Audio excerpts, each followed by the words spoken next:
Good afternoon, friends. Welcome back English वाला coaching classes and today is my topic is आज जो है हम लोग बात करने वाले हैं प्रकाश के अपवर्तन पर। किस पर बात करने वाले हैं?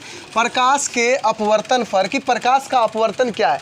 दोस्तों ये 10th क्लास के फिजिक्स का दूसरा चैप्टर है जिसमें कि प्रकाश के अपवर्तन के बारे में बताया गया है। तो चलो तो आज हम ये देखते हैं। इससे पहले हमने बात किया था कि प्रकाश क्या होता है। तो भाई प्रकाश को इंग्लिश में हम क्या बोलते हैं? लाइट बोलते हैं। प्रकाश को इंग्लिश में लाइट बोलते हैं। तो प्रकाश एक ऐसी ऊर्जा है जिनकी सहायता से हम वस्तुओं को देख सकते हैं। प्रकाश एक ऐसी ऊर्जा है जिसकी सहायता से हम वस्तुओं को देख सकते हैं, और ये चीज़ हमने पिछले चैप्टर में कवर किया था। प्रकाश एक माध्यम से दूसरे माध्यम में जाने के लिए सीधी रेखा में गमन करती है। हम जानते हैं कि प्रकाश की जो किरणें होती है एक माध्यम से दूसरे माध्यम में जाने के लिए सीधी रेखाओं में चलती है या गमन करती है। तो बात ये उठता है दोस्तों कि भाई क्या कि एक माध्यम में जब प्रकाश एक माध्यम से दूसरी माध्यम में जाता है, क्या वो सीधी चली जाती है, क्या कि उसके साथ में कुछ परिवर्तन होता है? इसी आंसर को ढूंढने के लिए आज हम लोग जो है इस चैप्टर को पढ़ेंगे। कि फिर से मैं एक सवाल बता दूं कि प्रकाश जब चलती है तो जब एक माध्यम से दूसरे माध्यम में जाती है तो क्या वो सीधे अपने रेखा पर चली जाती है, सीधे चली जाती है, कि उसके साथ कुछ परिवर्तन होता है? इस चीज़ को हमें आज समझना है। तो सबसे पहले देखो क्या करेंगे कि भाई यहाँ पर हम जो है एक गिलास ले लेंगे। क्या कर लेंगे? एक गिलास ले लेंगे। तो गिलास में कांच का गिलास ले लेंगे, उसमें पानी भर देंगे, ठीक है, और एक टॉर्च जो है यहाँ से जलाएंगे। तो क्या होगा कि जब हम टॉर्च की यहाँ पर जलाएंगे, टॉर्च की रोशनी जो है उसमें डालेंगे गिलास के पानी में, तो वो जो है रोशनी एक्चुअली में थोड़ा सा अपने अक्ष से मुड़ा हुआ दिखेगा। ये रोशनी जो है दोस्त यहाँ से यहाँ पर दिखेगा, ठीक है। क्यों? कि इस रोशनी को आना चाहिए यहाँ पर, इस रोशनी को जो है यहाँ पर आना चाहिए, इस प्रकाश को यहाँ पर आना चाहिए, लेकिन ये यहाँ नहीं आकर के ये अपने अक्ष पर थोड़ा सा जो है मुड़ जाता है। तो यही मुड़ने की जो घटना है इसी को हम बोलते हैं प्रकाश का अपवर्तन, यही मुड़ने की। तो अब बात ये आता है कि क्या होता है प्रकाश का अपवर्तन। प्रकाश का अपवर्तन क्या होता है? तो बात देखो, अपवर्तन की जब मैं बात करूं तो प्रकाश का अपवर्तन वह होता है कि जब प्रकाश की किरणें एक माध्यम से दूसरे माध्यम में जाती है तो वो अपने अक्ष से थोड़ा सा वो अपने दिशा में परिवर्तित हो जाती है, अर्थात थोड़ा सा मुड़ जाता है, और उस मुड़ने की घटना को ही हम क्या कहते हैं? प्रकाश का अपवर्तन कहते हैं। प्रकाश के अपवर्तन को इंग्लिश में कहते हैं light of reflection, light of refraction, light of refraction, refraction, FRACTION, fraction, refraction, light of refraction, ये होता है प्रकाश। इस तरह से हम और भी चीज़ें देख सकते हैं कि जैसे कि एक कोई जो है कांच का बीकर ले लेंगे, उसमें पानी डाल देंगे और उसमें जो है एक सिक्का डाल देंगे, तो वो हमें जो सिक्का है अपने निश्चित जगह से थोड़े से अलग दिखाई पड़ेगा। ये भी प्रकाश का अपवर्तन है। चलो अब अगला जो हमारा यहाँ पर दूसरा जो क्रियाकलाप करने वाले हैं, एक कांच का गिलास में पानी भर देंगे और उसमें एक पेंसिल डुबो देंगे। तो थोड़ी देर के बाद देखने के बाद हमें जो है इस तरह की इमेज दिखाई देगा। पेंसिल रहेगा एक्चुअली में यहाँ पर, लेकिन उसका जो इमेज होगा वो यहाँ से उठता हुआ दिखाई देता है। क्या पता है आप लोगों को? कभी ऐसा महसूस किए हैं? हाँ, ओके। तो यही जो है प्रकाश का परावर्तन होता है। चलो अगला देखते हैं प्रकाश की चाल। तो प्रकाश का जो चाल के बारे में हम लोग यहाँ पर समझेंगे कि प्रकाश का चाल कैसे होता है। वैसे तो देखो प्रकाश की चाल में जो प्रकाश की चाल होती है ना, निर्वात में 3 लाख होती है। निर्वात में क्या होती है? 3 लाख। निर्वात किसको बोलते हैं? निर्वात बोलते हैं स्पेस को।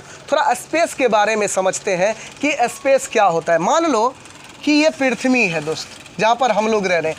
ये मान लो कि यहाँ पृथ्वी है और ये पृथ्वी है हमारा, इसका जो है कक्षा यहाँ तक है। कक्षा कहने का मतलब कि पृथ्वी की जो एनर्जी होती है, पृथ्वी की जो शक्ति होती है, पृथ्वी का जो बल होता है वो यहाँ तक काम करता है। वो कहाँ तक काम करता है, यहाँ तक काम करता है। पृथ्वी की शक्ति या पृथ्वी की एनर्जी जहाँ तक काम करता हो उसको उसकी कक्षा बोलते हैं। यानी कि अगर यहाँ पृथ्वी पर से कोई धुआं उठता होगा या धुआं ऊपर की तरफ जाता होगा तो आपको क्या लगता है वो कहाँ तक जाता होगा? वो जो है पृथ्वी के कक्षा तक ही जाता होगा, मतलब कि यहाँ से कुछ किलोमीटर तक ही जाता होगा। ऐसा नहीं कि वो धुआं उठा और डायरेक्ट सूरज तक चला जाता है, ऐसा नहीं होता है। तो जहाँ तक जाता होगा, जहाँ तक पृथ्वी का शक्ति काम करता होगा उसको पृथ्वी का कक्षा बोलते हैं। इसी तरह से ये मान लो ये पृथ्वी है, इसका कक्षा यहाँ तक है। और दूसरी बात ये मान लो ये चंद्रमा है और इसका कक्षा जो है यहाँ तक है। यानी कि कुल मिलाकर के चंद्रमा का जो पावर होगा वो यहाँ तक काम करेगा। चंद्रमा पर से जो भी गतिविधि होगा वो यहाँ तक आएगा, सिर्फ यहाँ तक। उसके बाद देखिए इस बीच में जगह कुछ दिखाई दे रही है, इस बीच में जगह दिखाई दे रही है जो यहाँ पर, इसी को हम स्पेस बोलते हैं। इसको क्या बोलते हैं? स्पेस बोलते हैं, यानी कि अंतरिक्ष बोलते हैं। और यहाँ पर किसी भी जो है ग्रह या तारा का यहाँ पर पावर नहीं होता। यहाँ पर जो पावर काम करता है वो पूरा का पावर काम करता है।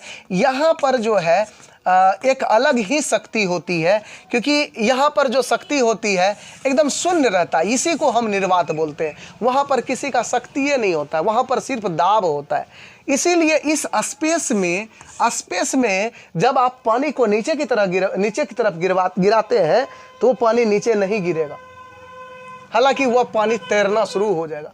वहाँ पर आदमी जो है ऐसे सीधा खड़ा नहीं हो पाता, ठीक है, आदमी सीधा खड़ा नहीं हो पाता। वहाँ पर जाने के बाद मछली की तरह तैरने लग जाता है। यानी कि पृथ्वी के कक्षा से जैसे ही बाहर निकलेंगे, अंतरिक्ष में जाएंगे, तो अंतरिक्ष में जो है कुल मिलाकर के वहाँ पर स्पेस, यहाँ पर वैसे तो ऐसे बिना ड्रेस का नहीं जाएंगे, क्योंकि बिना ड्रेस का जो है यहाँ दाब बहुत ज़्यादा होता है।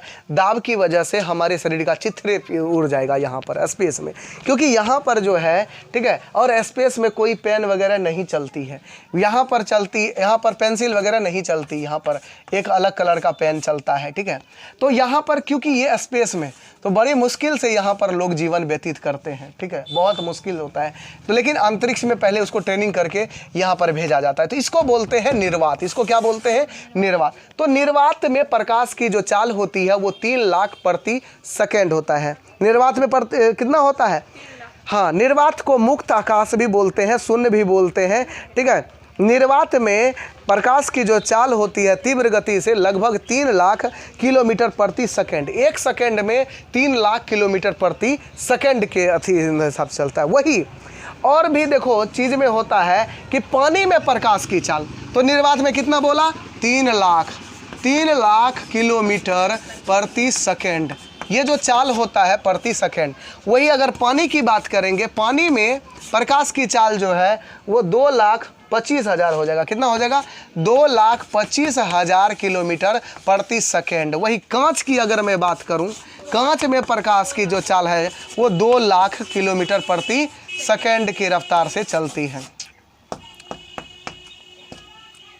2 लाख किलोमीटर प्रति सेकंड की रफ्तार से चलती है। और तो भाई इस तरह से जो प्रकाश की चाल है वो थोड़े से अलग अलग माध्यम में अलग अलग होता है।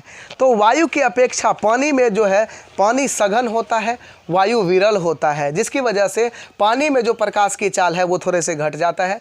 वायु में जो है जो चाल है वो थोड़े बढ़ जाते हैं, ठीक है। तो जिस माध्यम का प्रकाशीय घनत्व जितना अधिक होगा उसमें प्रकाश की चाल उतनी ही कम होगी। इसी से निकला है प्रकाश के अपवर्तन। अब देखते हैं प्रकाश का अपवर्तन। अब क्या देखना है? हमारा जो टॉपिक है प्रकाश का अपवर्तन पर हम लोग चर्चा करने वाले हैं। प्रकाश का अपवर्तन यानी कि what is light of reflection. What is light of refraction? क्या होता है प्रकाश का अपवर्तन? तो देखो इस चीज़ को हम यहाँ पर समझने की कोशिश करते हैं। मान लो ये हमने यहाँ पर एक जो है कांच का स्लेब ले लिया। क्या ले लिया? कांच का स्लेब ले लिया। कांच का जो है यहाँ पर एक तरह से, ठीक है, कांच का। अब जो है एक आपतित किरण, आपतित किरण को यहाँ से गुजारा, उस कांच में डालने की कोशिश किया। तो ये है वायु में प्रकाश की चाल, यहाँ वायु है तो वायु में प्रकाश की चाल, यहाँ से आपतित किरण, और ये किरण को जो है कुल मिला करके यहाँ जाना चाहिए। ये किरण को कहाँ जाना चाहिए? यहाँ जाना चाहिए, लेकिन ये किरण यहाँ नहीं जा करके वो यहाँ जाती है। वो किरण कहाँ जाती है? यहाँ जाती है, ठीक है। तो देखो ऐसा क्या हुआ, ऐसा इसलिए हुआ कि यहाँ पर देखो एक माध्यम और दूसरे माध्यम को चेंज कर रहा है। ये था एक वायु वाला माध्यम और यहाँ पर आने के बाद ये कांच का माध्यम, और यहाँ पर जो बिंदु हो गया आपतन बिंदु हो गया, इस पर हमने एक लंब डाल दिया। इस पर क्या कर दिया हमने लंब डाल दिया। तो यहाँ जो है इसके बीच में कोण आई बन रहा है और इसके बीच में कोण आर बन रहा है, आर कोण। और ये देखो, तो ये आपतित किरण, ये परावर्तित किरण, नहीं अपवर्तित किरण, सॉरी, ये कौन सा किरण हो जाएगा? अपवर्तित किरण। अब परावर्तित किरण यहाँ नहीं चलेगा, यहाँ होगा आपतित किरण और अपवर्तित किरण। आपतन कोण और अपवर्तन कोण, आपतन कोण अपवर्तन कोण। वहाँ क्या होता था? पहले वाले चैप्टर की मैं बात कर रहा हूँ, परावर्तन कोण और अपवर्तन कोण। तो यहाँ अपवर्तन कोण होगा लेकिन परावर्तन कोण नहीं होगा, बल्कि अपवर्तन कोण होगा। Do you understand? ओके, तो यहाँ पर समझो कि मैं जो ये बात बताने वाला हूँ कि यह जो बता रहा हूँ, तो यहाँ पर जो है एक तरह से ये जो आपतन बिंदु का हमने नाम रख दिया वो Q रख दिया। क्या रख दिया? Q, ठीक है। और इस कांच को हमने AB नाम दे दिया। कांच के स्लैब को क्या कर दिया? AB नाम दे दिया। इसका जो है अभिलंब N से सूचित किया जाता है, N, और नीचे M, नीचे क्या? M से सूचित किया जाता है। और इस बिंदु को हम P से सूचित करेंगे, P जो है, और ये इस किरण को R दिया नाम। क्या दिया? R। तो यहाँ पर देखो 3-4 चीज़ निकल करके सामने आ रहा है। सबसे पहला आ रहा है कि भाई आपतित किरण। पहला क्या आ रहा है? आपतित किरण। तो भाई आपतित किरण किसे कहेंगे? अगर कोई आपसे पूछे कि बताइए आपतित किरण क्या होता है, तो भाई जो किरण एक माध्यम से दूसरे माध्यम में जाती है उस किरण को आपतित किरण कहेंगे। जो दो माध्यम को अलग करने वाली सतह पर पड़ने वाली प्रकाश के किरण को आपतित किरण कहते हैं। यानी कि आपतित किरण को इंग्लिश में कहते हैं इंसिडेंट रे। क्या कहते हैं? Incident ray. फलना रे, चिलना रे, इंसिडेंट रे, ठीक है। इंसिडेंट रे क्या कहते हैं? आपतित किरण को इंसिडेंट रे। इसमें आपतित किरण कौन सा आप बताएंगे जरा? इसमें जो है आपतित किरण कौन सा है? PQ। कौन सा किरण आपतित किरण है? PQ। ये जो PQ है ये आपतित किरण है। अब अगला जो टॉपिक हमारा यहाँ पर बन करके आ रहा है वो आ रहा है आपतन कोण। कौन सा आ रहा है? आपतन कोण।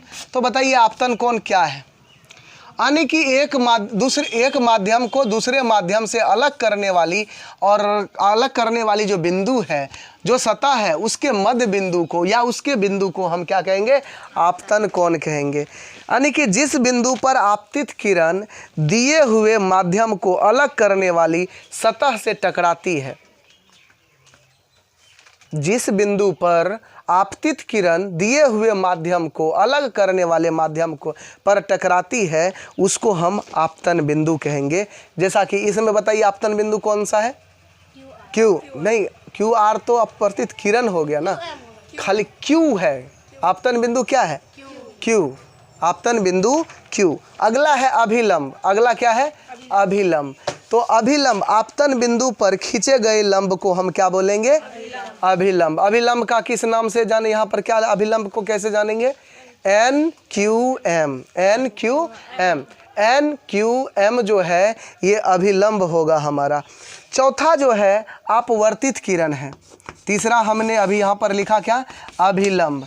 तो फिर बताइए अभिलंब किसे कहते हैं? परिभाषा दीजिए।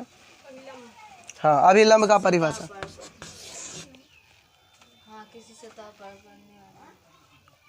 किसी सतह पर पड़ने वाली लंब को अभिलंब कहते हैं।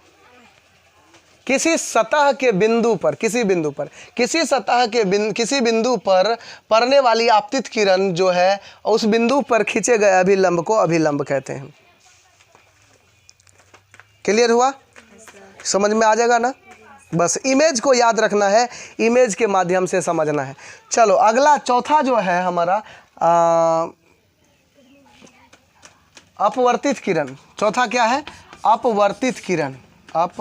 अपवर्तित किरण।